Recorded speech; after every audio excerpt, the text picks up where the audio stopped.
اعوذ باللہ من الشیطان الرجیم، بسم اللہ الرحمن الرحیم۔ السلام علیکم 7th کلاس۔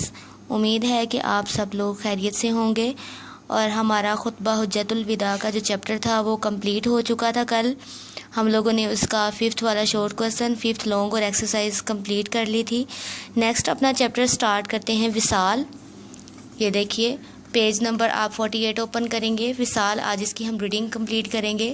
سب سے پہلے جی دیکھیے، حجت الوداع سے فارغ ہو کر آپ صلی اللہ علیہ وآلہ وسلم مدینہ منورہ تشریف لے آئے۔ کہاں تشریف لے آئے؟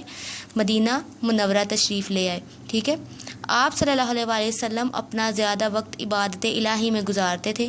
انہی دنوں آپ صلی اللہ علیہ وآلہ وسلم 19 صفر 11 ہجری کو، کب؟ 19 صفر 11 ہجری کو علیل ہو گئے۔ علیل کا مطلب ہوتا ہے بیمار ہو گئے، لیکن علالت یعنی بیماری کے باوجود آپ صلی اللہ علیہ وآلہ وسلم نماز کی امامت خود ہی فرماتے رہے۔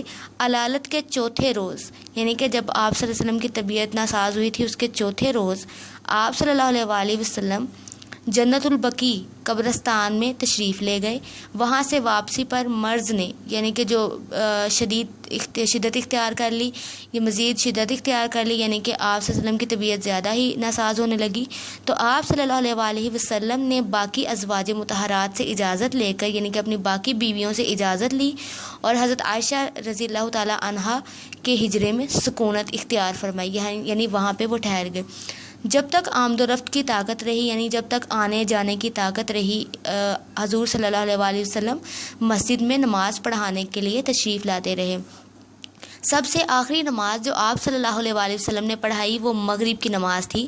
عشاء کا وقت آیا تو دریافت فرمایا کہ نماز ہو چکی۔ لوگوں نے عرض کیا کہ سب کو حضور اکرم صلی اللہ علیہ وآلہ وسلم کا انتظار ہے۔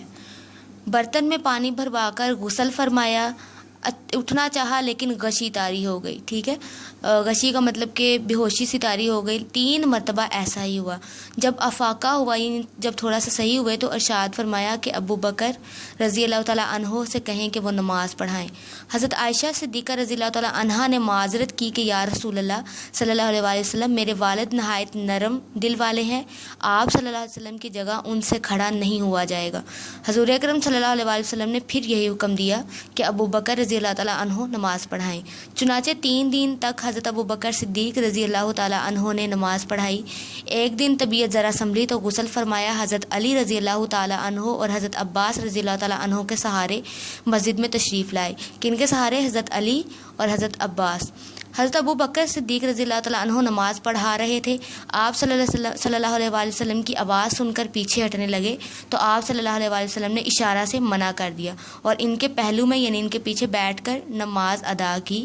اور نماز کے بعد آپ صلی اللہ علیہ وآلہ وسلم نے آخری خطبہ دیا اور فرمایا، اے لوگو، اگر کسی کا مجھ پر کوئی حق ہے تو مجھ سے لے لے، اگر میں نے کسی پر ظلم کیا ہے تو مجھ سے بدلہ لے لے یا معاف کر دے، تاکہ میں اپنے رب کے پاس بالکل پاک ہو کر جاؤں۔ خطبہ مبارک سے فارغ ہو کر آپ صلی اللہ علیہ وآلہ وسلم حضرت عائشہ رضی اللہ تعالیٰ عنہا کے حجرے میں تشریف لائے، اور آپ صلی اللہ علیہ وآلہ وسلم کے پاس جو اشرفیاں پڑی تھیں، یعنی سونے کے جو سکے تھے، انہیں منگوا کر غریبوں میں تقسیم کر دیا، اور اعلان کیا کہ پیغمبر کوئی ترکہ، یعنی کہ کوئی بھی جائیداد نہیں چھوڑتے۔ ان کا جو بھی ترکہ یا جائیداد ہوگا وہ بیت المال میں جمع ہوگا، اور مسلمانوں کی بہبود پر، یعنی کہ ان کی فلاح پر، ان کی کامیابی چیزوں پر ان کے خرچ ہوگا۔ وصال والے دن، یعنی کہ جس دن آپ صلی اللہ علیہ وسلم اللہ تعالیٰ سے جا ملے، اس دن طبیعت کو ذرا سکون ہوا، مگر تھوڑی ہی دیر بعد طبیعت خراب ہو گئی اور بے چینی بڑھتی گئی۔ چہرہ مبارک پر پسینہ آتا رہا۔ حضرت فاطمہ رضی اللہ تعالیٰ عنہا، یعنی جو آپ کی بیٹی تھی، آپ صلی اللہ علیہ وسلم کو دیکھ کر پریشان تھیں۔ آپ صلی اللہ علیہ وآلہ وسلم نے فرمایا کہ آج کے بعد تمہارا باپ بے چین نہیں ہوگا۔ آخر سپہر کے وقت آپ صلی اللہ علیہ وآلہ وسلم نے مسواک کی، پھر انگلی اٹھا کر 3 مرتبہ فرمایا کہ اب صرف بڑا رفیق درکار ہے، دوست، ٹھیک ہے، یعنی اللہ تعالیٰ کی بات کر رہے تھے کہ اب صرف میں اسی کے پاس جانا چاہتا ہوں۔ اس کے بعد آپ صلی اللہ علیہ وآلہ وسلم کا وصال ہو گیا، یعنی کہ آپ اللہ تعالیٰ کے پاس تشریف لے گئے۔ یہ واقعہ 12 ربیع ال11 ہجری، یعنی کہ وصال کا واقعہ 12 ربیع الاول 11 ہجری بروز سوموار کو پیش آیا۔ اس وقت آپ صلی اللہ علیہ وسلم کی عمر کتنی تھی؟ 63 سال تھی، ٹھیک ہے۔ وصال کی خبر سنتے ہی صحابہ کرام انتہائی غمگین ہو گئے، بعض کو تو آپ کے وصال کا یقین ہی نہیں آتا تھا۔ حضرت عمر رضی اللہ تعالیٰ عنہ کی یہ حالت ہو گئی کہ تلوار لے کر باہر کھڑے ہو گئے اور کہنے لگے کہ جو شخص یہ کہے گا کہ حضور صلی اللہ علیہ وسلم وصال فرما گئے ہیں، میں اس کا سر اڑا دوں گا۔ اس دوران حضرت ابوبکر صدیق اندر تشریف لے گئے، رسول صلی اللہ علیہ وسلم کی زیارت کرنے کے بعد باہر اور ایک مختصر سا خطبہ دیا، جس سے حضرت عمر فاروق رضی اللہ تعالیٰ عنہ کو وصال کا یقین آ گیا۔ حضرت علی، حضرت عباس اور حضرت فضیل رضی اللہ تعالیٰ عنہم نے آپ صلی اللہ علیہ وسلم کو غسل دیا۔